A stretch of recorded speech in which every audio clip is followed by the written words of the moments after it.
Isabelle Maréchal, une vision constructive. Avec elle, notre réflexion se bâtit. Isabelle Maréchal.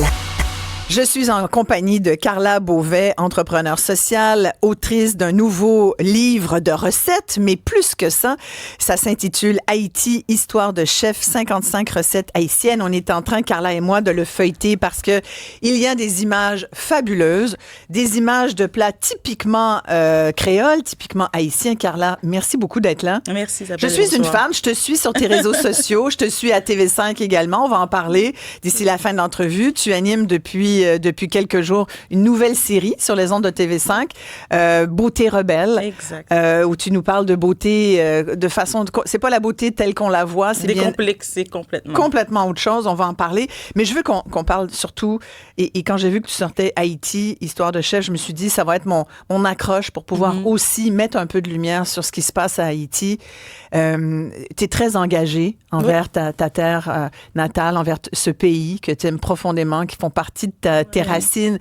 Il y a beaucoup d'Haïtiens au Québec, hein? Il y a toute une diaspora chez nous, mais il y a beaucoup d'Haïtiens qui regardent complètement effarés, complètement troublés ce qui se passe là-bas depuis les derniers jours, depuis les dernières semaines. Depuis les dernières années. Voilà, vas-y. J'ai envie de t'écouter là-dessus parce que pour nous situer là, par rapport à quelqu'un qui nous écoute, qui ne sait pas trop ce qui se passe ou comment ça se fait. C'est terrible en ce moment-là. C'est difficile parce que je pense qu'il n'y a pas un Haïtien qui comprend ce qui se passe présentement en Haïti. On a un niveau d'insécurité, c'est du jamais vu. On pense toujours que ça peut être pire que ce qu'on a vécu, mais là, on a atteint vraiment un niveau le plus bas. Je pense pas qu'on peut aller plus bas que ça.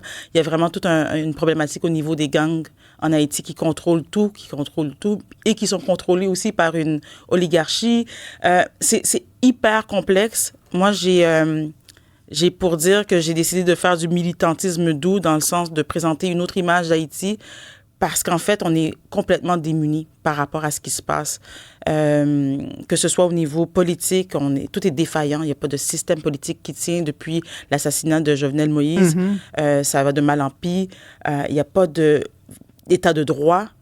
Il y a des kidnappings, il y a des meurtres, il y a des viols. C'est vraiment la violence sexuelle, c'est terrible. Exactement. Et je pense qu'il faut aussi préciser que ça se passe beaucoup à Port-au-Prince. Oui. Haïti n'est pas que Port-au-Prince. Donc, c'est sûr qu'on met beaucoup l'accent sur ce qui se passe à Port-au-Prince en ce moment. Mais c'est sûr que si on va dans le nord d'Haïti ou dans le sud, c'est différent ce qui se passe en ce moment. Mais on ne peut pas fermer les yeux sur ce qui se passe en ce moment à Port-au-Prince. Mais quand même, souvent, il y a beaucoup de gens qui vont en vacances en République dominicaine qui n'ont aucune idée de ce qui se passe de l'autre côté de cette espèce de frontière quasi artificielle. Je veux dire, c'est la même île. C'est la même île, mais de l'autre côté. Et là, tu te dis, mais comment expliquer ça? Et surtout, qu'est-ce qu'on peut faire, nous, d'ici? Il y a eu beaucoup de l'aide dans la foulée du tremblement de terre, qui a quand même été un événement tragique. Cette terre-là est constamment l'objet de dire le mot défi, là, c'est des catastrophes naturelles, des catastrophes militaires, c'est du drame humain là, à la seconde. Mais en même temps, on parle beaucoup de gangstérisme et tout ça, mais on parle pas vraiment des vrais problèmes. On a un système de santé défaillant, on a un système d'éducation qui est quasi inexistant. On est sur le point d'avoir une famine en Haïti. Les gens parlent pas de toute l'insécurité alimentaire de ce qui se passe en ce moment. Donc, ça aussi, c'est des enjeux qu'on ne parle pas nécessairement beaucoup, mais qui affectent la population. Je me rappelle, quand j'ai vécu en Haïti, on disait que c'était $1 américain, c'était 25 gourdes.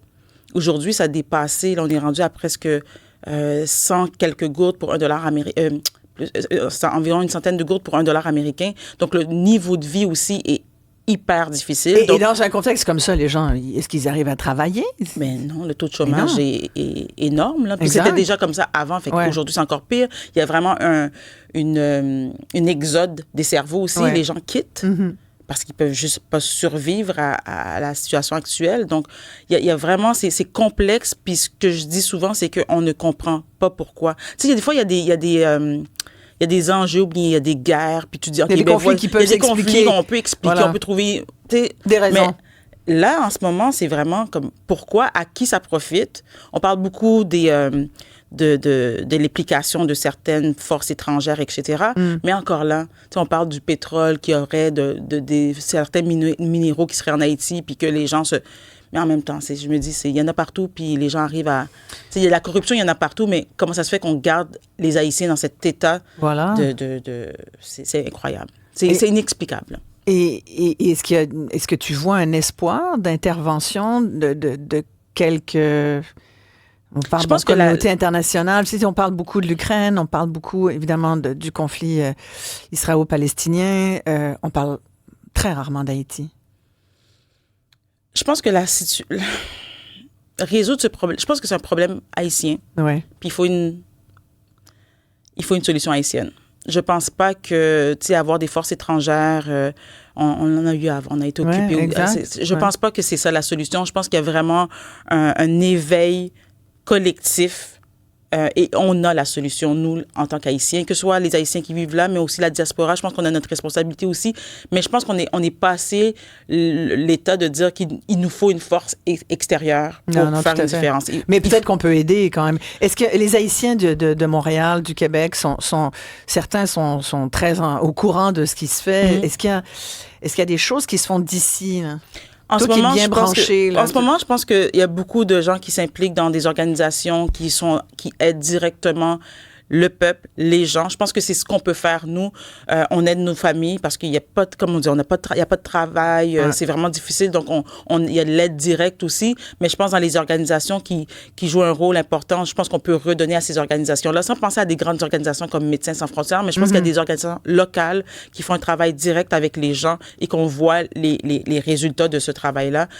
Je pense que ça va être ça pour l'instant. Après ça, la question politique, je pense que on ne peut pas laisser ça aux politiciens ici. On le voit là, dans les dernières années, c'est de catastrophe en catastrophe, puis c'est corrompu à l'os. Là. Je pense qu'il faut vraiment qu'il y ait une réflexion au niveau de la diaspora haïtienne, au niveau du peuple haïtien, de dire, franchement, là, il faut qu'on se mette ensemble, puis il faut qu'on trouve une solution à notre problème. Tu as de la famille là-bas encore? Oui, j'ai de la famille, oui. Mais la majorité de ma famille est ici. J'ai beaucoup d'amis là-bas, puis c'est d'une tristesse énorme.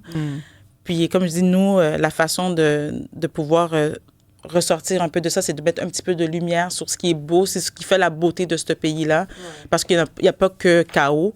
Il y a un peuple vraiment, j'aime pas le mot résilient, mais il y a vraiment un peuple qui se tient debout malgré tout. Oui, en tout cas, beaucoup de courage pour tous les gens qui sont ici, qui ont de la famille là-bas, pour les gens qui sont là-bas. Ça m'arrive d'écouter la radio haïtienne aussi. CPAM. Oui, exactement. Et c'est pour ça que tu parlais de lumière. Soit quand j'ai reçu ce livre, Haïti, Histoire de chef, avec des recettes haïtiennes, je me suis dit, ça va être l'occasion de parler de ce pays et de faire comme tu fais avec ta fondation, la Fondation Dynastie. Tu veux mettre en lumière des gens de la communauté noire pour qu'on les oublie pas, qu'on les montre aussi et qu'on en sache un peu plus. Je pense qu'on est un peu ignorant parfois. Parle-moi de ce livre. Pourquoi tu as décidé de faire ça? Oh mon Dieu, ça c'est un projet... j'ai vécu en Haïti de 2013 à 2016. Ça a été, je l'ai dit régulièrement, les plus belles années de ma vie. J'ai découvert mon identité. Je connaissais pas Haïti avant. Oui, mes parents sont haïtiens, mais je parlais pas créole. Tu parlais pas créole? Non, pas du tout. Et maintenant, tu le parles? Oui, tout à fait. On m'a tellement niaisé là-bas que j'ai appris quand même assez rapidement. Mais je le comprenais par contre. Donc ça aide. Et puis, donc j'ai vécu là-bas, puis j'ai fait des rencontres incroyables, des chefs, des agriculteurs, etc. J'avais parti à un projet qui s'appelait Consommer local à l'époque. Ouais. Et donc, l'idée de faire ce livre-là me trottait dans la tête depuis un certain temps. Et à un moment donné, je me suis dit, oui, la gastronomie, la bouffe, ça rassemble. Et à travers la bouffe haïtienne, on peut raconter Haïti. Voilà. Fait que pour moi, c'était, oui, il y a des recettes, mais aussi vraiment tout un pan de l'histoire d'Haïti, de notre culture, de nos fêtes, etc., qui se retrouvent là-dedans à travers mon regard de ce que j'ai vécu pendant que j'étais en Haïti. Puis c'est vraiment ça. Donc, oui, il y a les recettes, mais aussi découvrir ce peuple. De la lasagne de Nicole au poulet aux noix de cajou, grain de patates douces et gratin de patates douces et d'aubergines, c'est sûr que je l'essaye. La fameuse recette qu'on connaît, le fameux griot. Oui. Ça, c'est traditionnel, ça. Oui, ça, c'est typique. Ça, c'est le plat ça avec le riz collé. Ça, avec le riz collé, c'est le plat traditionnel. Le riz collé. Oui. Il y a toutes les recettes là, pour épater la galerie dans ce livre-là. Et d'autres aussi qui sont plus contemporaines, qui sont de la fusion.